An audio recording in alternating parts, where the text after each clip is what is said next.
The 2014 Small and Minority Business Advocate of the Year Award, sponsored by Colonial Life.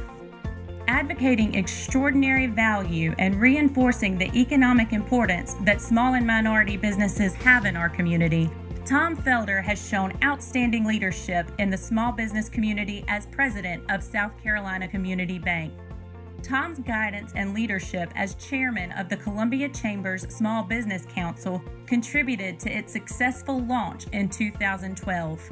Tom represents one of the many business advocates who ensure that everyone has an equal opportunity in contributing to the economic growth of the region. The 2014 Small and Minority Business Advocate of the Year is Tom Felder with South Carolina Community Bank.